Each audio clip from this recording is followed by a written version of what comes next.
আসসালামু আলাইকুম প্রিয় দর্শক, আজকে আমি তেলাপিয়া মাছ দিয়ে সিম আলু দিয়ে তরকারি করব।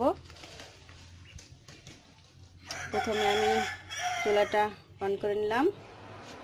এখন আমি এই মাছগুলোকে লবণ আর হলুদ দিয়ে মাখিয়ে নিব।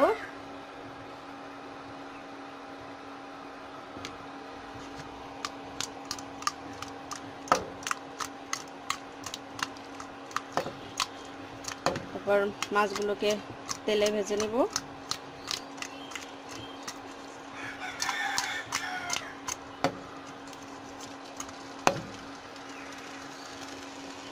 কড়াই গরম হলে আমি তেল দিয়ে দিব। কড়াই গরম হয়ে গেছে, এখন আমি তেল দিয়ে দেব।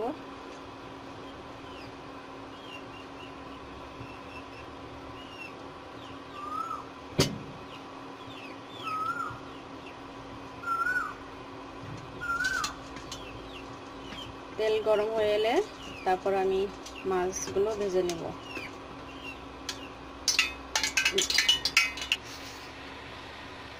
দেখতে পাচ্ছেন ধোঁয়া উঠে গেছে, তার মানে আমার কড়াইটা গরম হয়ে গেছে।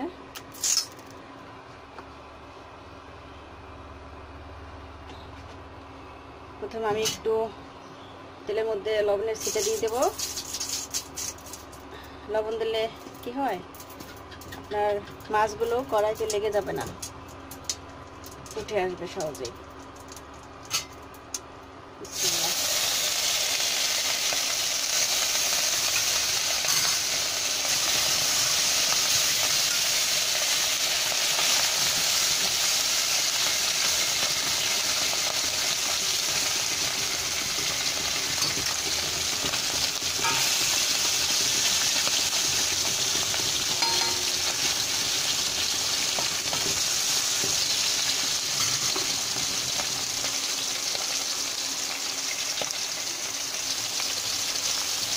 মাছের নিচের পিঠ ভাজা হয়ে গেছে, এখন আমি উল্টিয়ে দিব।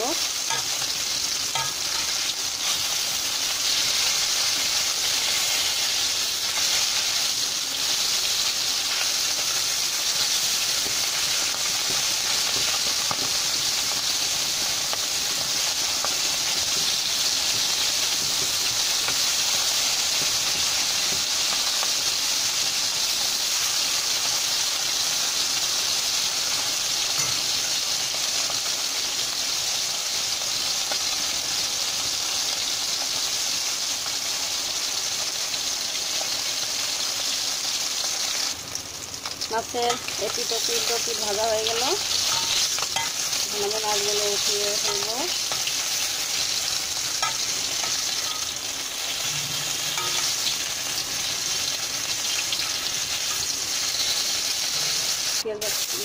পেঁয়াজটা দিয়ে দিলাম।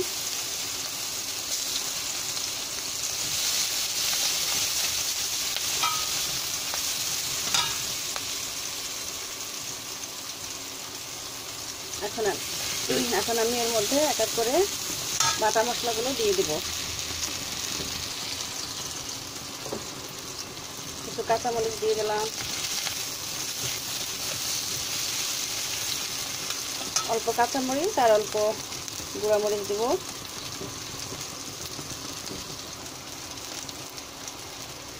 পেঁয়াজ বাটা দিলাম,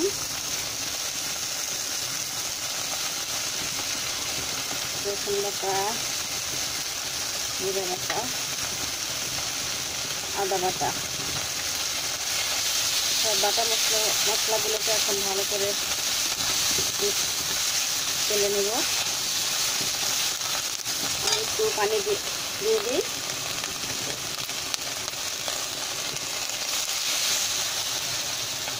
পানি না দিলে মশলাটা পুড়ে যাবে।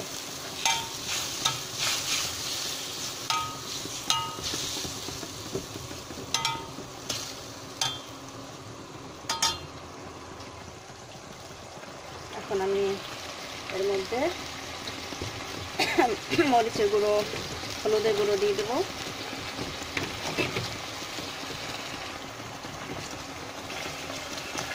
হলুদ গুঁড়ো, মরিচ গুঁড়ো,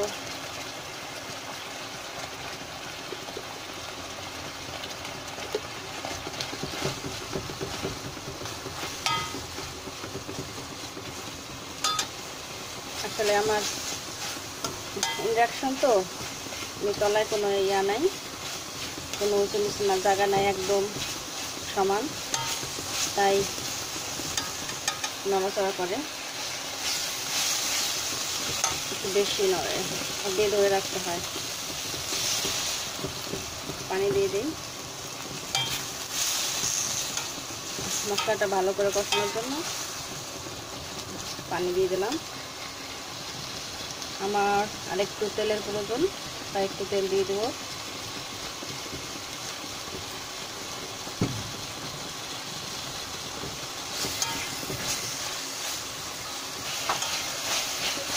ভালো করে কষিয়ে নিচ্ছি।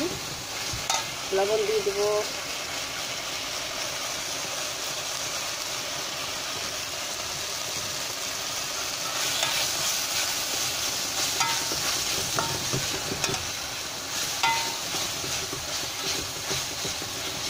আমি সবজিগুলো এর মধ্যে দিয়ে দেবো।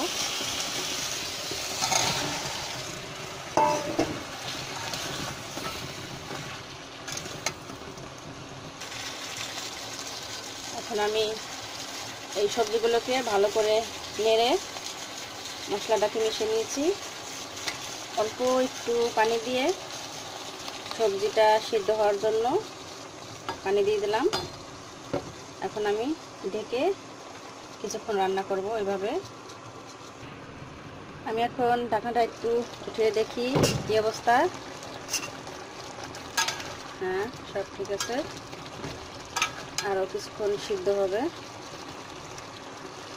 এখনো পুরোপুরি সিদ্ধ হয়নি, আরও কিছুক্ষণ এভাবে রাখতে হবে। আমি আবার ঢেকে দিব। কিছুক্ষণ পর আবার দেখব কি অবস্থা হলো। আমি এখন ঢাকনাটা খুলে দেখব সিদ্ধ হলো কিনা।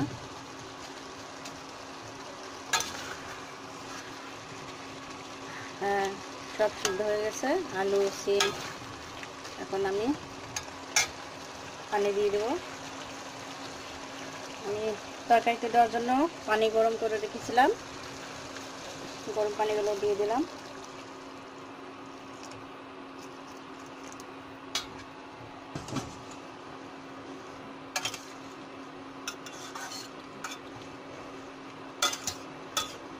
এরপর যখন পানিতে বুদবুদ হবে, বুদবুদ উঠবে, তখন আমি মাছগুলো দিয়ে দিব। এভাবে কিছুক্ষণ জ্বালাবো, তারপরে মাছগুলো দিয়ে দিব। যখন এরকম বুদবুদ উঠবে তখন মাছগুলো দিয়ে দিতে হবে।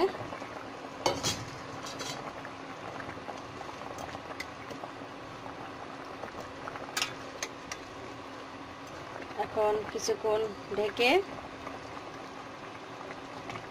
তারপরে একটু অল্প সময় কিছুক্ষণ রেখে নামিয়ে ফেলবো। একটু ঢেকে দেই। এখন ঢাকনা উঠিয়ে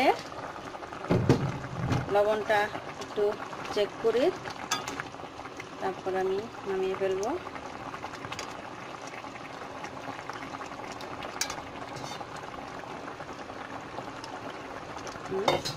লবণ ঠিক আছে, এখন আমি বাটিতে ঢেলে নিব।